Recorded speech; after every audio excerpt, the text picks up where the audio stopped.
Huh. Okay. How could there be remotely? I'm the only one who has access.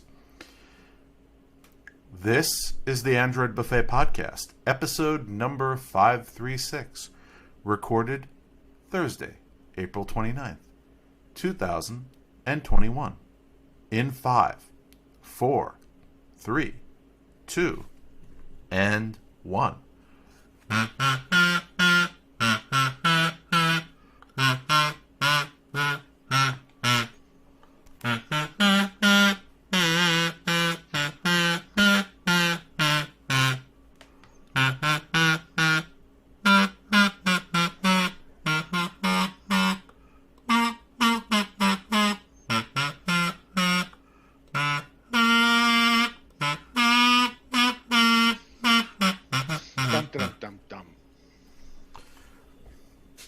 So welcome to another exciting episode of the Android Buffet Podcast. Episode gazillion. No, 536. It's a lot. Is it? See, I don't know about that because I've been getting this email over and over again about it. About what? Well, I keep getting this email from some gentleman, and so far, that emailed me 7 days ago, 3 days ago, 1 day ago, and 4 hours ago. What does that have to do with the number of episodes? Hi, Guru. Congrats on your progress with Android Buffet. As we know, a lot of work goes into podcast production and marketing. Hey, Guru. I hope you have been doing well. Wanted to follow up on my last email and give you some more background tips on insert service that they want me to be involved in. Hi, Guru. Hope this email finds you having a great day. We all hear about the podcasting community, which is unique from other entertainment forums, and we're here to help you connect, build, and strengthen your community with Android Buffet. Hi, Guru. I hope 2021 is treating you well. I have sent you a few emails about ways to expand your footprint in the podcast industry for Android Buffet, in case you missed it. Cool. I'm wondering if I continue to say nothing, how many more emails I will get. 5. I don't know. I don't like that sort of method of trying to convince me to do something. Well, it's the only method he's got. It's not working.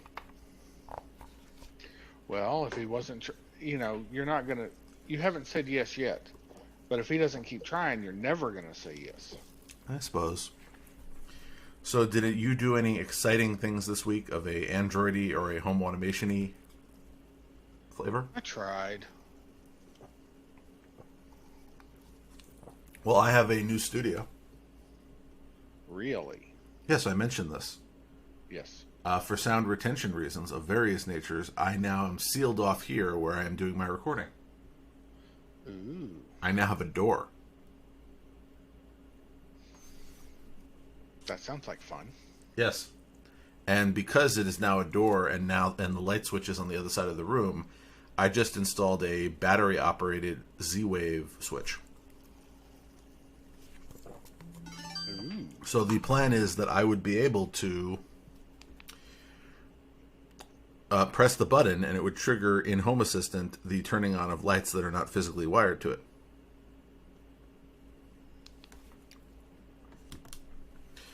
So far I've done one part of that. I've put the switch in and connected it to the system, but I still have to do the logic in the background. There's only one thing I'm worried about. What's that? Well, if the light switch is on the outside of the door and the door is locked, somebody pressing the button and turning off the lights inside the room because I won't let them in. I don't really think that's going to happen because there's no one here, but it occurred to me as I was installing it that that might be an issue.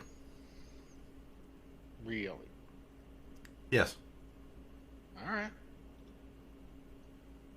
That's funny that you would think of that. You've never met some of my relatives who come to see me. There's a reason there's a lock on the door. Not because I don't want to see them, but because they have a tendency to barge into places if I don't lock them. Ah, okay. Anyway, so that has been that and the the whole project around it has been what I've been doing. I wired up some new cabling. I bought a nice short cable that connects my audio to you, which is why I was worried when you said you might have heard a little clipping. So I did make some adjustments. And we'll see what happens. I believe it will go well. Well, again, I continue to tweak. I have a pile of cables here if I have to change something out. And I have a little screen which allows me to see what's going on the live chat, should something actually happen. And so far, we have 0 live viewers, so they're not chatting. So it's okay. No, I'm fine with that. I'm just more saying that I now have a system to see what they're saying, but I cannot test to see whether or not it's effective because there's nobody saying anything. Anyway. Goodness. No, that's not the end of the world. So, other than that, I am sorry to say that I cannot ask you any more 3D printer advice. Why is that? Oh, I dismantled it. You didn't like it? No, I'm upgrading it. I installed I was annoyed that the Ender 3V2 has a plastic extruder because that is the part that kept giving me trouble while trying to load filament, so I replaced it with a metal extruder coming officially from the people who made the thing, Creality. Which sort of makes me ask the question, if the factory that makes the thing sells a metal extruder, why don't they just put it on there to begin with? Because that would increase the cost of the printer. Yes, what's your point? That would make the printer more expensive. Yeah. And thus less cheap. Well, the upgrade kit that came with that also came with some upgraded tubing. Yep. And some new springs. Capricorn. Springs? Yeah, springs. Bed leveling. Springs for what? Bed leveling springs. You need... Okay. Interesting. What do you mean there aren't springs in your bed? There are, but they're like not a thing I would consider upgrading. Apparently, it is very common for the original springs to be upgraded to stiffer springs so that the bed remains level for longer periods of time. Interesting. Isn't it? YouTube is a fountain of information, isn't it? You know, I have often heard that you can find anything on YouTube, but I was just today searching for a thing and could not find a single video on it. Well, I'm not saying you can find everything, but you can find a lot of things. I want to find a video that will teach me how to deal with hearing myself with a slight delay.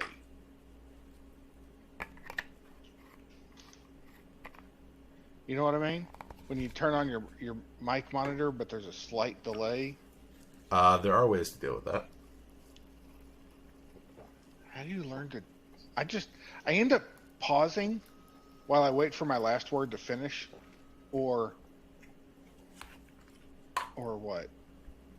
Or I end up talking really slow. Well, again, it depends on what equipment you're using. For example, I don't have that as much of a delay because my audio is coming back to me in analog. It doesn't go through the computer and come back out. So I'm hearing it before. I'm not asking. There was lots of stuff on how to reduce the delay. My question was, how do you get used to the delay? Do you need to get used to it, or you could just reduce it so then you don't have a used to it problem? Well, for me to fix the delay, I would have to use a wired headset. I don't want to use a wired headset. I can understand that. So yeah.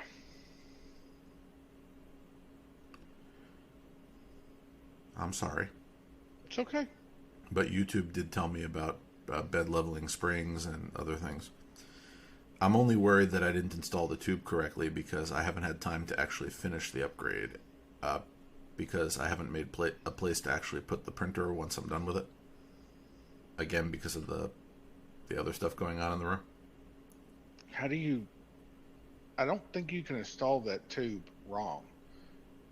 It's got a little like locking clip, right? Where you push Yeah, down on the clip and you pull the old one out, and you yeah, put the other one in, and you put it in as far as it'll go, and you should be good to go. yeah. But it is possible that if I didn't stick it in as far as it could go, then it could cause problems if it isn't directly against my nozzle. Right. So the suspense is, of course, palpable, but I'm not done. So I will have to wait a couple of days. Hopefully soon, because I'm not sure if I mentioned this, but when I was working on it on my vacation and hanging around with my relatives, my mother was so impressed with all the things that I printed during my initial test phase that she decided that she wanted to be supportive. So she sent me some kilos of filament in different colors of the colors that she wanted me to print her things in. Right. So I now have, I think it's like 8 kilo of filament sitting on a shelf just waiting to be... Nice. Well, I'm trying to figure out how to finish that sentence. Just waiting to be what? Used? Melted? Sure. Shaped? And there are other things. I still have other parts of that I have to figure out. You know, like, do I want an enclosure to keep the thing hot? How do you clean your glass bed? Alcohol. I don't drink. Yeah, I wouldn't drink this alcohol anyway. What, isopropyl? Isopropyl. Yeah, isopropyl alcohol. I'm sure I have some of those alcohol wipes you use to disinfect things. Oh, I use, like, I take a paper towel, and, I mean, it takes, depending on, do you use hairspray?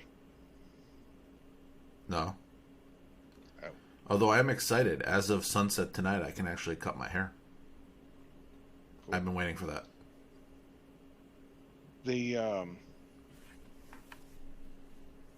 So, I know when you that use a does glass the bed for PLA, hairspray works really good. I've heard. I watched the video. It's my favorite. That's what I use. Well, I'm excited to get back into it because I have a list of things that I want to print. So I will get to it at some point. I should print... I keep saying I should print something Android-y, but I'll get there. Until then, I have, again, the home automation stuff to finish, and one of these days I have to rewire that light switch that's been malfunctioning. Too much to do, too little time. Yep. Anyway, so a few things. There was an interesting article from Android Central saying that notifications keep getting better in Android 12. So I'm not really sure about that, because I was reading this thing, and apparently there's a new conversations widget, and these new conversations can be built into shortcuts, add them to the sharing menu, and use other tools to create rich notifications for messages or updates. I think this is one of those things where you need to see how an app is using it to really get a sense of why they think it's so wonderful. I agree with that. Because I keep looking at it and saying, okay, why is this so wonderful? I kind of like... Now, maybe it's because I'm a Luddite and I hate technology, but I like simple notifications with large text so that I can read what's going on. But I think that over the last few versions, they've really done some nice things with notifications. I just don't know if this is going to be one of them. I think they really organized them to some degree greater than they were before.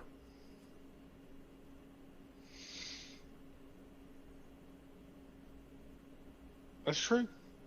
That is very true. So I'm willing to give them the benefit of the doubt and say, okay, I don't really understand why this is going to make my notification experience better, but, wow me. Well, we don't necessarily have that far to go. I'm sure that somebody will be showing videos at Google I.O. Ooh, videos at Google I.O. Well, remember, it's all online this year. It is. I bet that's going to be fun and exciting. I may be busy that day, but the nice thing about videos is you can watch them later. Yep. Moving along, there was an interesting opinion piece from Droid Life saying that we need a Pixel 7 tablet. Do we, though? Well, the idea being that uh, tablets do not get enough love in the Android world.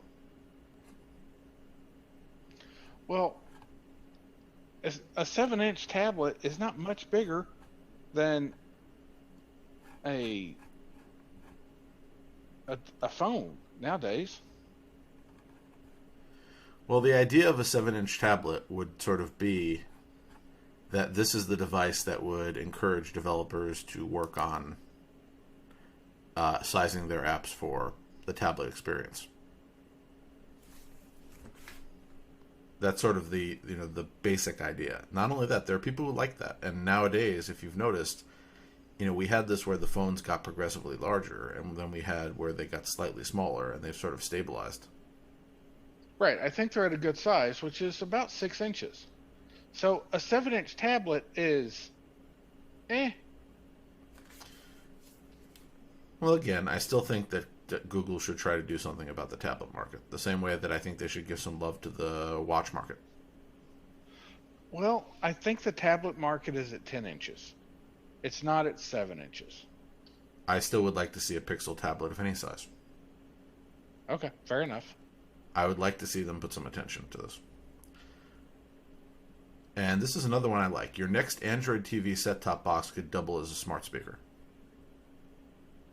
This is one of my biggest complaints about the way that Android TV versus a Google Smart Assistant works. Yeah. When my TV is off, the device doesn't do anything. So why not have a combination of, let's say, the equivalent of a Google Home Mini and an Android TV box, which is when your TV is off, it'll still answer your questions. There's still a little speaker in it that takes over when the television is not on. Extra points if it can turn the television on for you when you tell it to play a video.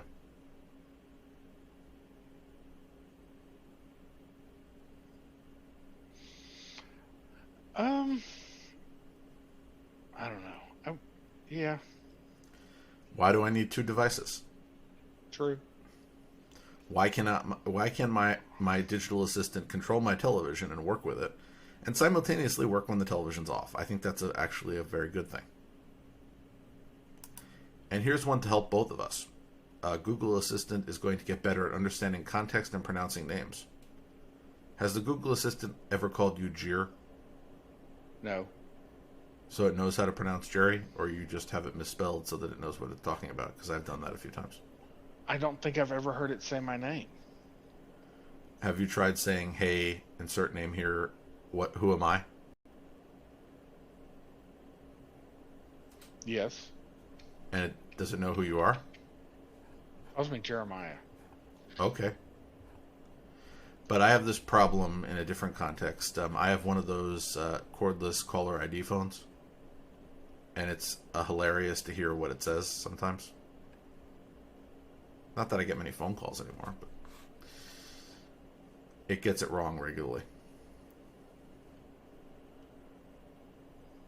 Especially when I keep getting phone calls from Curtis Sliwa, which really surprises me. What? The caller ID says Curtis Sliwa. Who dat? Let me see if I can give you a bio of Curtis Sliwa. Interesting character. The founder of the Guardian Angels, as well as a radio show host. He also announced he's running for mayor in New York. So I do not know Curtis Sliwa. I was in the same room with him once, but I do not actually know him in any shape or form. But You want to hear something funny? For some reason, I keep getting caller IDs that have his name on it, so I assume it's somebody trying to convince me to vote for him for mayor. When I was in New York, we went up on the Brooklyn Bridge, and on the non-Brooklyn side. Yeah? No, on the Brooklyn side, right before you actually got out over the water, there was a guy there with a table and a suit running for mayor. I've seen that in other cities. There are weird people in cities. Did I ever tell you what happened years ago when I went to San Francisco? Probably. Not that I remember. I probably didn't. It was 1994.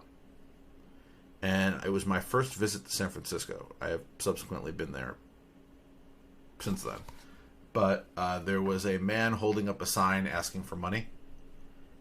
And the sign said, "My wife has been kidnapped. I need money for the ransom."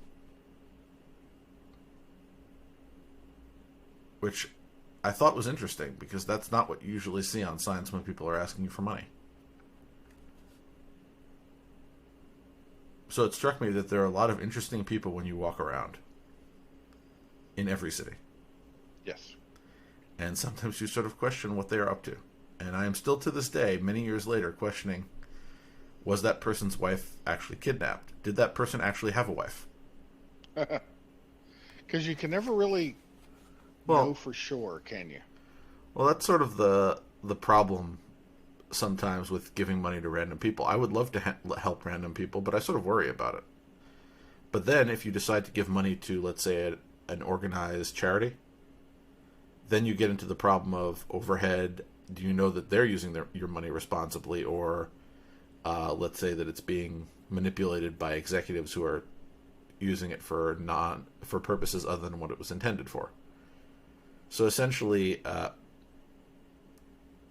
anything you do when you try to help people is a risk. It's a risk you should take, but you have to find something that you feel comfortable that you're essentially actually doing what your goal is. And that's sort of hard.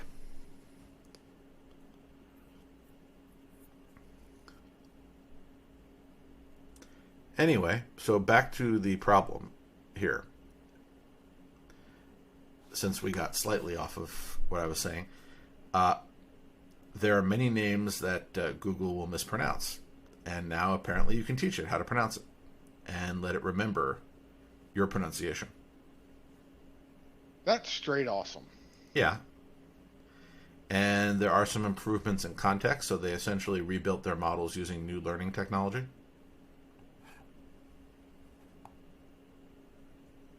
Mm-hmm. So that, as I said, that is helpful. Especially for people with unusual names. What would you consider an unusual name? Grass? You know somebody named Grass?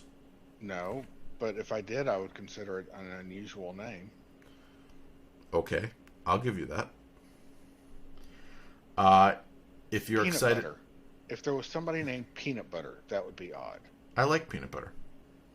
Sure, as a food, but as a person? I don't know, we've never met. Moon Unit. Didn't Frank Zappa name his kid Moon Unit? I never met him either. Anyway. Of course, none of those probably need extra help learning how to pronounce them. See, I wonder about that. Can the Google Assistant pronounce the name of the chief executive of Google? That sounds like a name that an automated system might have trouble pronouncing. I have trouble. What, Sundar Pichai? Yeah, that. I should test that. Either way, Sundar has teased significant announcements at Google I/O. Because apparently, as product cycles are returning to normal post all of the crises of the last year, they are saying that they have many interesting things to tell us about. Yay! So I'm looking forward to being excited. Although, to be realistic, how many things in past years have they shown at Google I/O that did not come to fruition?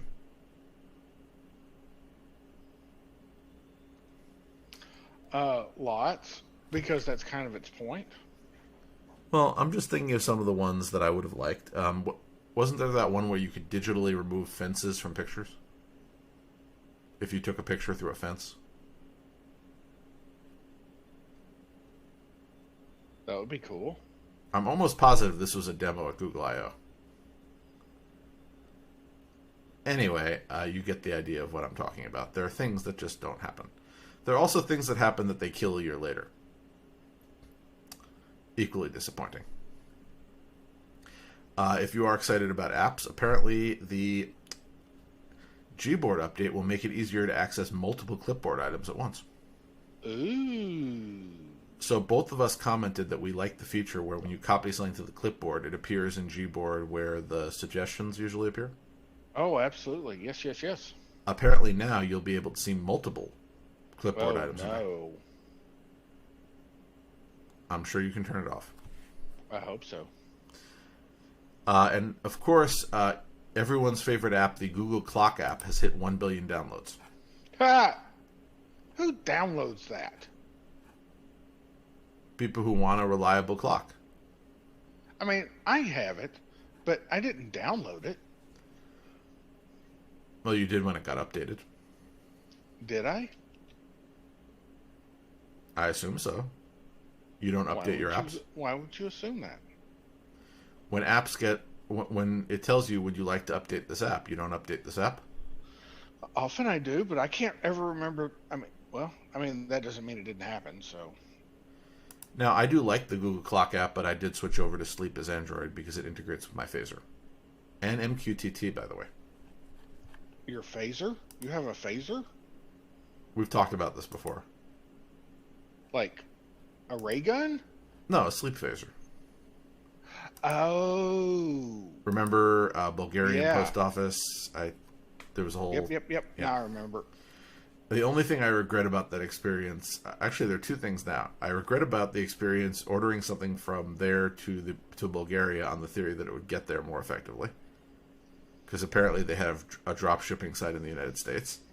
And now that you could do sleep tracking without having to hook something up to yourself using a Nest Hub,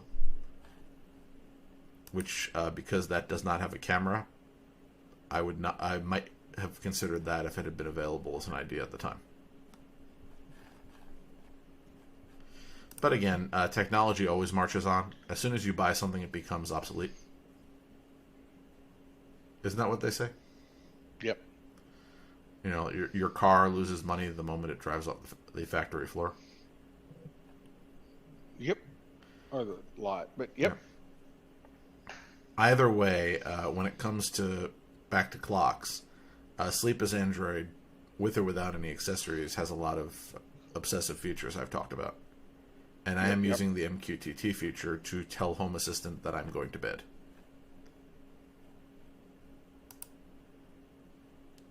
And one of these days, as soon as I get the light in my bedroom fixed, which is the one that has the broken switch, I'm going to use that to set my room into night mode. Which means I just need to add the logic that it has to figure out I'm home, because what I don't want to happen are my lights to start adjusting themselves when I'm not actually at home to enjoy them.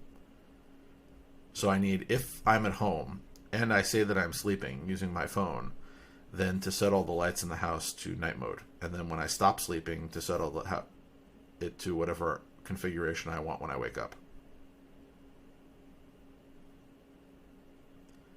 I think that would be a lot more effective than what I'm doing now. Until the light switch is fixed, I have to pull a switch. I'll get to it. Fi introduced a new unlimited plan. So, I just want to mention this because I still like Fi. I know you left them. However, Fi has not really kept up with the times. Now, this plan is actually a little closer to that because you can get rates for $30 a month if you have over 3 lines. I don't. I have 1 line, so that's $60 with this plan. But I'm still on their flexible plan where you pay $20 flat rate and then you pay $15 per gigabyte above that, which seems a bit expensive. I looked into it. If I went back to Ting, who was my provider before that, I would be paying less. Or Mint Mobile or one of those guys. Anyway, we'll see what happens. Right now I can't leave because then I'd have to pay off the rest of the Pixel 5. So why is it limited? Why is what limited? It says it's a limited, unlimited plan. Okay, so let me just try to explain what they did.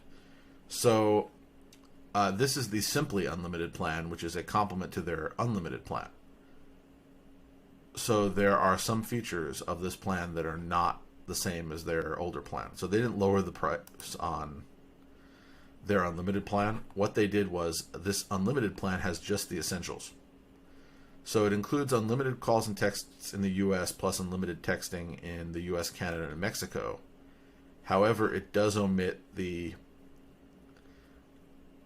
other unlimited plan, which would be the international calls to 50 destinations, international data abroad at no additional cost, and tethering and cloud storage. So right now, to be bluntly honest, the advantage of being able to use Google Fi abroad is sort of lost on me for some reason.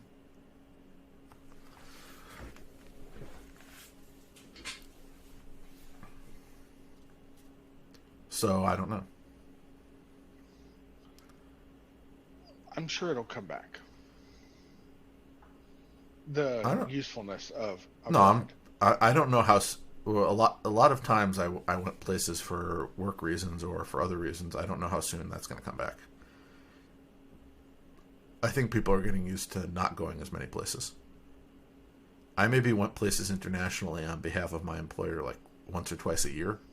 Mm-hmm. If you reduce once or twice to a year, it's probably not that much. My boss, who has since retired, was going somewhere like every month. So I think I'm just at such a low threshold for going places. Either way, the reason I'm not leaving Fi right now, as I said, is the fact that I'm still financing a phone. And sure, if I left, I'd have to pay it off. So I may consider it at some point in the future, but not now. Either way, I think this is a good idea. Okay, if you're willing to forgo this one feature, you can save $10. And I doubt that there's any restriction that says you can't upgrade and pay the extra $10 for a month, go abroad, and then come back. Anyway, moving along, Apple was sued for terminating an account with $25,000 worth of apps and videos. Wow. And you may notice every time this topic comes up, I have a tendency to reference it. So Apple is just the latest of many companies who have been sued over this idea. So they're being sued over the meaning of the words rent and buy. So the plaintiff argues that their definition is deceptive, since they can terminate people's accounts and along with them access to content they purchased using the buy button. So he's arguing that Apple allows consumers to rent the content rather than purchasing it outright. And if he knew that his access could have been cut off, he might not have spent as much on iTunes content.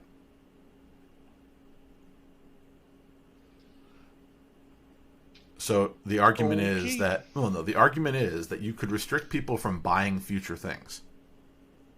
But if you terminate their account and they bought digital rights to something and you terminated what was essentially $25,000 worth of merchandise, do you have any obligation to the consumer on this? I think the answer is no. Should you? I'll go from do you to should you then.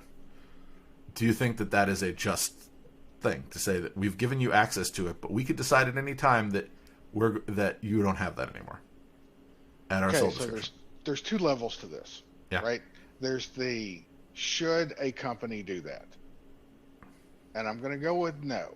If a customer has paid you for a thing, then you should provide them with that thing, even if they're no longer your customer. Now, that's should. Do I think there should be a law? No, I don't. Well, let's go with the third one. Should they be allowed to call it buying? Or is that deceptive?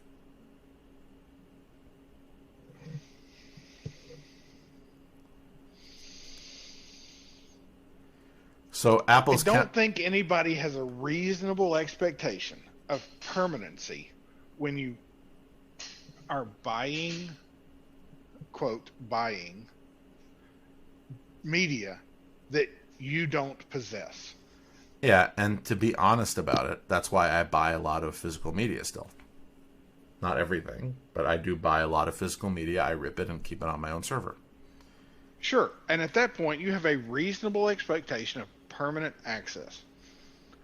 But let's go with what Apple commented on it. They said no reasonable consumer would believe that content purchased through iTunes would be available on the platform indefinitely, and I understand that. But I think there's a difference with that and the idea that Apple can just decide to terminate your account specifically and deny you access to what you purchased. It's one thing if if the content is no longer available to anyone for whatever reason, and it's another thing if they decide that you violated some terms of service or arbitrarily remove your account without any sort of fanfare and deny you access to goods that you legitimately purchased a license for. And I'm going to go back to, you didn't purchase the item, you didn't purchase a physical good, but you purchased a license. That may be a limited license, but it seems unfair to deny you access to a license you purchased without some sort of fair process on it. I am almost certain that there is something in the license agreement that states that they have the right to cancel your license at any point for any reason, with or without notification, just because they want to. Yeah, and that seems somewhat unfair. Again, it seems unfair to just say that an organization can arbitrarily decide that they're going to do that. Now, if an organization said there are certain reasons under which we would do it, and we will give you some sort of opportunity to appeal to us in the event that we might do it by mistake, okay. I agree with you that it is not a nice thing to do. However, you seem to be leaning towards this, towards the idea that people with guns should enforce that companies should not be mean. Well, again, why are we going with people with guns? You're making it sound like I think law enforcement should get involved. Well, that's kind of what it sounds like you're asking for. No, I'm just asking for due process. That's not guns. That's... Who do you think enforces due process? In this case, I'm asking for a company to, based on, at the very least, public opinion, have a due process, which many companies have said, we understand that how this looks, we should do better. So I'm not saying that the remedy should be in the courts. I'm saying the company should realize how this looks, and they should approach it in a different way. And I'm totally fine with that. And sometimes dealing with it in the courts, I mean, I don't think the courts should rule in favor of this guy. I think what Apple did is kind of slimy, but and I don't think slimy should be illegal. Well, you've heard the term the court of public opinion. Yeah. Sometimes the court of public opinion does not come with guns. Well, no, I'm more going to go, sometimes a civil suit, even if you know you're going to lose it, is more of a way to get this in front of the public eye. I'm not saying that that's the right use of the court system. I'm just saying that that is sometimes how people use it.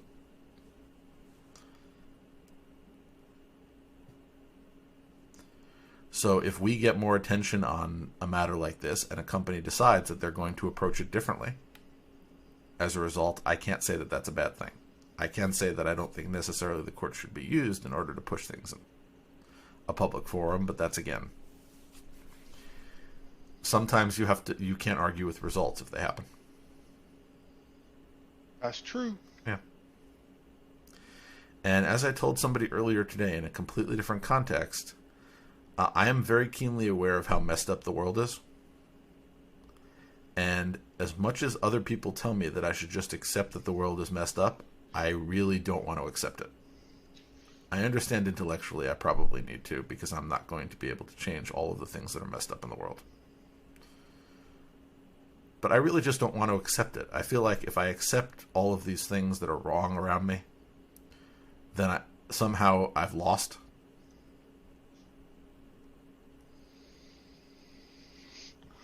I don't know if anybody says you should accept it, but there's a difference between not accepting a thing and asking for guys with guns to get involved.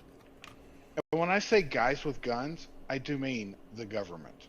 Yeah. No, I'm more talking about I want to rail against things that I think are unjust. I am still not suggesting that courts get involved necessarily. Dude, I'm right there with you. I think, like, an example of something that hits for me kind of close to home is YouTube censoring some channels. I absolutely believe that they have the right to do that. and it should not be illegal for them to do it. However, I think they should not want to do it. And I think that the customers of YouTube should be unhappy that they are doing it. Well, I think they're unhappy that they're doing it also. If you look at any of these companies that have gotten into this moderation business, that's not just YouTube, that's Facebook, that's Twitter. They got into it because they're in this sort of lose-lose situation where no matter what happens, they get in trouble. So if they say we're the free speech platform, which Twitter tried to do for a while, then they get into, well, no one wants to hang around here because it's not a fun place to be. And then they get into the point of, okay, well, now we have to do some moderation, and then is it enough? Is it too much? So I'm not saying that they're doing a good job, and I'm not saying they should be doing it, but I'm sort of sympathetic to the situation that they're in, that no matter what decision they make about restricting content on their platforms, there's going to be a problem. Will there, though? It seems like, to me, that if your policy is, if it's illegal, I'll take it down. Otherwise, we give you the tools to block people that you don't want to be exposed to. And that's also a thing that these companies are not necessarily good at doing. No, Twitter absolutely gives you the tools that you need to limit your exposure to only those that you want to be exposed to. No, I'm saying there are a lot of arguments about how that plays out. But no, there is a large portion of our society now that believes that censorship is a good thing. And I would definitely say it isn't. On the other hand, again, I'm just taking the more nuanced view that these companies, no matter what they do, it's the wrong thing. Because okay, but I believe that some of these companies absolutely desire to censor certain points of view. I'm sure they do. I'm just, if we're going back to free market forces, the market should be dictating when these companies have gone too far. But like anything else, market position means that even if the market isn't dictating that, people will just go with the flow and accept certain things that they probably shouldn't. And I'm not talking about any one particular situation. I'm just saying that's what ends up happening. Look at I'll try to think of something that isn't controversial. Look at the LastPass thing a few weeks ago. LastPass decided that they were going to still give you something free, but they were going to limit it further because, again, money. So they did it in a very specific way. Their pricing is not insane, and they didn't raise the price at the same time. But there were a lot of people who wanted to protest that. So the alternative is, would you rather have a company that goes out of business because it can't make any money and can't afford to pay its employees? Does a company have the right, or the responsibility to give you something for free, which they did for many years? Absolutely not. Yeah. Now, you've heard me in different contexts, and the reason I'm using this is it's the same idea, but it's a little less controversial than censorship. When a company changes the terms of service, is there a right way and a wrong way to do it? I still think there is. And we've had that conversation many times where I feel like if you have to change, there's a way that you should go about it. Because remember, your customers are the people who pay you. So these are the people you do not want to alienate. The same way that in the story last week, when we were talking about Blink and how Amazon is going after enthusiastic hobbyists who are using it in a unintended fashion that hurts no one and encourages people to buy a product that they sell. Again, back to how does that build a relationship with your customers and encourage people to become brand supporters? I'm assuming that in your business you use NPS scores? You use what? Net Promoter Scores. Nope, never heard of them. Oh, really? That's a fairly common concept. Let me see if I can get the official definition of that. Yeah. So, Net Promoter, or NPS, measures customer experience and predicts business growth. So it's a widely used market research metric that takes the form of a survey question that asks respondents to rate the likelihood that they would recommend a company, product, or service to a friend or colleague. I'm surprised you never heard of this. Nope. It assumes that there's a division of respondents who are promoters, passives, and detractors. So the calculation involves subtracting the proportion of detractors from the proportion of promoters collected by the survey.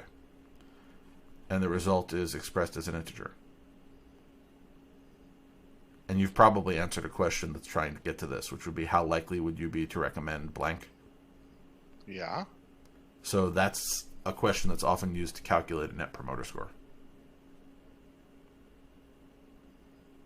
Again, surprised you haven't heard of it. But either way, it's not necessarily the best way to figure things out, but a lot of businesses work on this idea that they want to know how many people aggressively promote their business to their friends and colleagues and how many people detract from it. Cool. So that's why I have to say that if your business is alienating your customers for no good reason, then clearly you have a problem. If when you have to make a hard decision that you know will make some of your customers unhappy, if you thought it out and try to do it in the best way to make sure that they understand, then again, works out much better. So circling back to why I use this example, it's sort of the same thing where there's a right way and a wrong way to go about things. And the problem when you get to things like content moderation is there are so many differing opinions about what should be done that no matter what these companies choose to do, there are going to be a bunch of detractors and there are going to be a bunch of promoters. And there'll be that middle group. The passives, the people who just won't get involved one way or the other. So while, again, I know your statement that the company probably does have an agenda, because most companies do, but I think that no matter what they do, some subsegment of the population is going to be upset. And that's why I'm not sympathetic to other parts of their problem. But I'm sympathetic to the fact that there is not one easy solution to this that they can implement. Mm-hmm. That's the part I'm sympathetic about. Because if you do nothing on any of these platforms, nobody wants to be there. If you do something, there will always be a group that thinks you went too far and a group that thinks you didn't go far enough. And then, if you decide that you're going to go this far and not farther, there's going to be a group of people who are saying that you went too far and are going to go and try to introduce a bill to regulate you. And then another group will come in if you don't go there and try to introduce a competitive bill to regulate you in a different way. So both sides are upset about no matter what you do. So, as I said, I'm not sympathetic to the companies for other reasons, but I'm sympathetic with the fact that no matter how smart the people working there are, I don't know if there's a solution to that problem.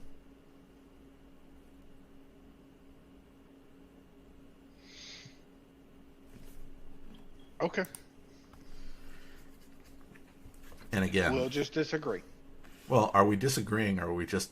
You're saying that you think there's a solution. I'm saying that there will be just as many people unhappy with whatever solution it is as there are with the current situation. It'll just be different people. Yeah, but the people who will be unhappy with the solution of not censoring are just un-American, and I don't care.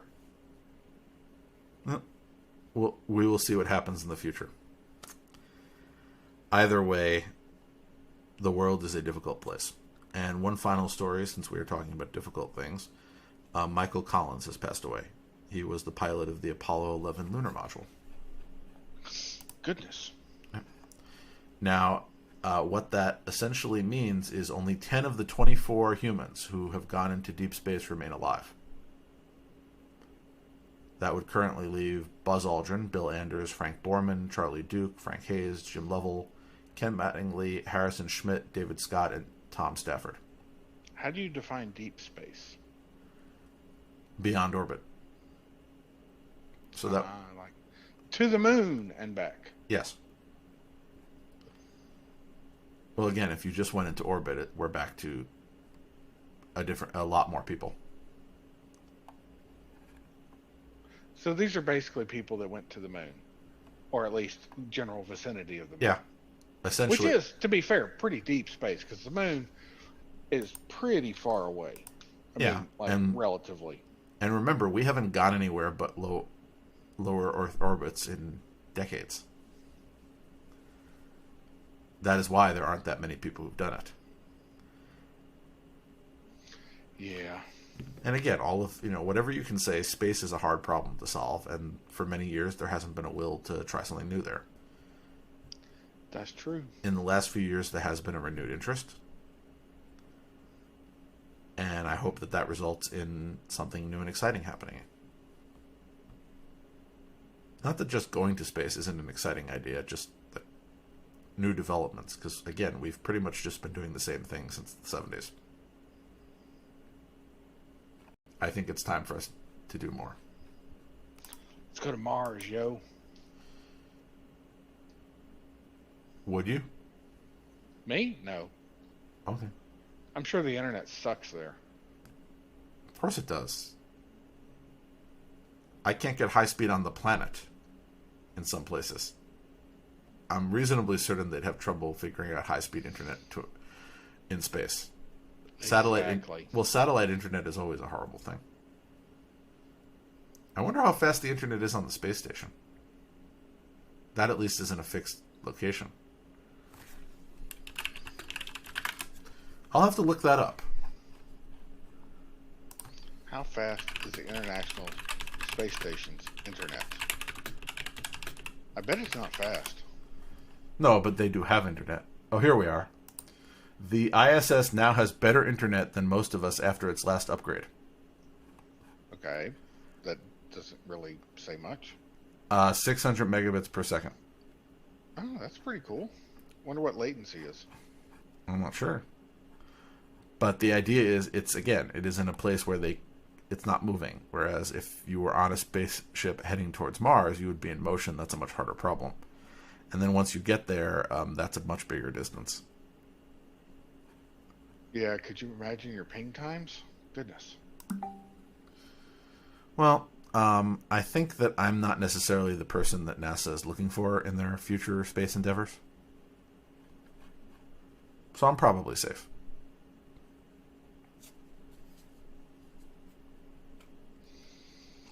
Besides, I'll wait for the transporter technology and the warp drive.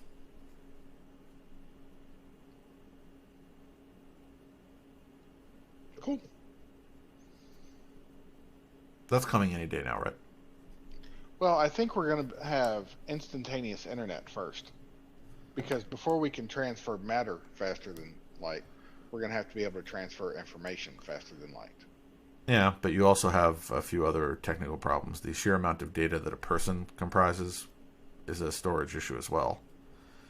Then you get to the fact, if in order to transport matter between location A and location B, if you're effectively breaking that down and then reassembling it, did you just kill someone and create a copy? The philosophers will work overtime on that one. I wasn't looking at like transportation, but I figure faster than like transportation is probably going to be more of a space bending thing. Yeah, than you don't want a Stargate. Well, sure, I'll go with that. By the way, I finished those shows. Or, I mean, warp drive works via space bending, right? Yes. So same thing.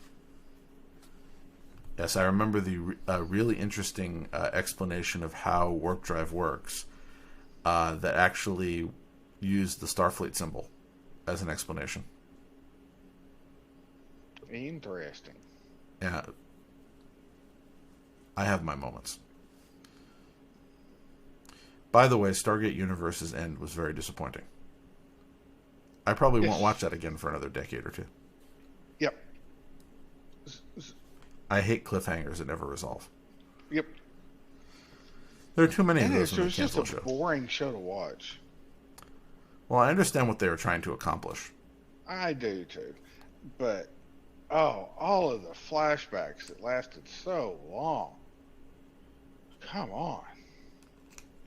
Well, maybe one of these days there will be another Stargate show for you to enjoy. I'm hoping so. But no Richard Dean Anderson, he's retired. Yep. It'd be nice if Amanda Tapping came back. Well, the likelihood is, just being practical about it, they would likely have some guest appearances. And if I did a little research because I was curious, apparently what somebody was working on was something with Michael Shanks. I liked Michael Shanks too. I think the idea being you couldn't realistically figure out how to pencil in one of the actors who would not necessarily want to do a more action-filled role, but you could have one of the characters in a support role. So who's the person? I know that I liked Amanda Tapping's character so much that I named my truck after her. Well, she probably would come back, if not as a permanent cast member of a rebooted show, as a recurring guest star. One could hope. Well, never know. There are other shows that will never get closure. It is quite possible that the Stargate universe will be revisited again because it's a valuable franchise. There are plenty of other shows where I will never find out what happened because they got canceled. Have you ever watched the show Dollhouse? Yeah, we've discussed it, I think, once or twice. Yeah. They at least wrapped that up, and that was nice. Yeah, I just found their wrap-up very dissatisfying. The show has Really? a bunch of other problems also, but I was not satisfied with the ending of that show. I love the show. But I liked the main actress since she was in Buffy, so I'm familiar with her.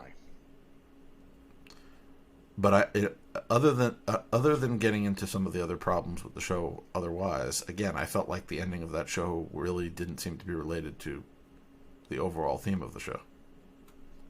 Really? Okay. I don't know. I just don't like dystopian futures. No, I feel like we're moving into one. Don't people always feel like that? That's a fair point. So, all right, I think we should wrap up. Yeah, once we start talking about dystopia, it's probably a good time to stop.